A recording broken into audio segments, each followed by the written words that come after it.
আপনারা জানেন বাংলাদেশ জাতীয়তাবাদী দল জনাব তারেক রহমানের নেতৃত্বে সরকার গঠন করার পরে আমাদের নির্বাচনী ইশতেহারে যে সমস্ত ঘোষণা দেওয়া হয়েছে সেগুলো আমরা একে একে অঙ্গীকার অনুযায়ী বাস্তবায়ন করার পদক্ষেপ নিয়েছি। আজকে আমরা আমাদের ইশতেহারে ঘোষণা করা হয়েছিল যে প্রতি মসজিদে আমরা ইমাম সাহেব, মুয়াজ্জিন সাহেব এবং খতিব সাহেব ওনাদেরকে সম্মানী ভাতা দেব এবং খাদেমদেরকে সম্মানী ভাতা দেব প্রতি মাসে।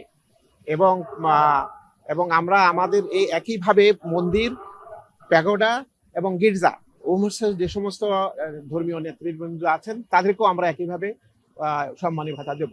সেই হিসাবে আমাদের আজকে সিদ্ধান্ত হয়েছে যে আমরা একটা পাইলট স্কিম গ্রহণ করব। সেই পাইলট স্কিমে আগামী জুন পর্যন্ত আমরা ঈদের আগেই প্রতি ইউনিয়নে একটা করে মসজিদে আমরা খতিব সাহেবকে 5,000 টাকা করে, আমাদের ইমাম সাহেবকে 5,000 টাকা করে, খতিব সাহেবকে 3,000 টাকা করে এবং খাদেমকে 2,000 টাকা করে, এই মোট আমরা 10,000 টাকা করে ওনাদেরকে প্রতি মাসে সম্মানী ভাতা দেব।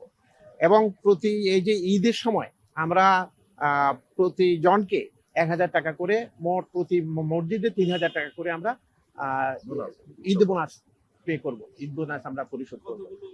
এইটাতে আমাদের এই পাইলট স্কিমে আমাদের 4,900টি মসজিদ হবে প্রতি ইউনিয়নে এবং প্রতি পৌরসভায়।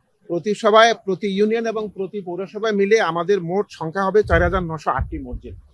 এবং আমাদের যে 990টি মন্দিরকে দেওয়া হবে, 72টি বৌদ্ধ বিহারকে দেওয়া হবে, 198টি গির্জার দেবে। এটা হচ্ছে পাইলট।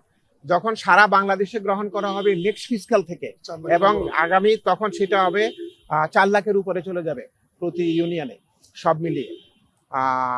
তারপরে আমাদের এইটা 4 বছর পর্যন্ত, 4 বছরের ভিতরে আমরা পর্যায়ক্রমে প্রতি বছর ইনক্রিজ করতে করতে মোট 4 বছরের মধ্যে এই টাকাটা পরিশোধ করবো ইনশাল্লাহ। ঠিক আছে, প্রতি মাসে জুন পর্যন্ত হবে। এবং যারা পাবে, প্লিজ যারা পাবে ওনারা জুনের পরও কন্টিনিউ হবে, ওনারা করবে। এটা পাইলট ঈদের আগে, যেহেতু মাননীয় প্রধানমন্ত্রী বলেছেন যে ঈদের আগে আমরা শুরু করতে চাই, এই জন্য যেহেতু এটা অনেক বড় একটা প্রক্রিয়া, এই জন্য মাননীয় উপদেষ্টার নেতৃত্বে আমাদের মাননীয় ধর্মমন্ত্রী আমাদের নেতৃত্বে একটা কমিটি করে দিয়েছিলেন। আমরা ওই কমিটি মোটামুটি একটা সিদ্ধান্ত নিয়ে মাননীয় প্রধানমন্ত্রীকে আজকে জানিয়েছি, উনি এটা অনুমোদন করেছেন। এবং মাননীয় উপদেষ্টা ইতিমধ্যেই বলেছেন যে প্রত্যেক ইউনিয়নে আপাতত একটি করে মসজিদ এবং পৌরসভায় একটি এবং উপজেলা ভিত্তিক ওই যে মন্দির, প্যাগোডা এবং আমরা যে গির্জাতে আপাতত এটা প্রায় 9,000-এর মতো আপাতত ঈদের আগে শুরু হবে। এটা জুন পর্যন্ত কন্টিনিউ হবে। জুনের পরে আমাদের সারা দেশে 3.5 লক্ষ মসজিদ এবং 44,000-এর মতো মন্দির, প্যাগোডা এবং গির্জা আছে।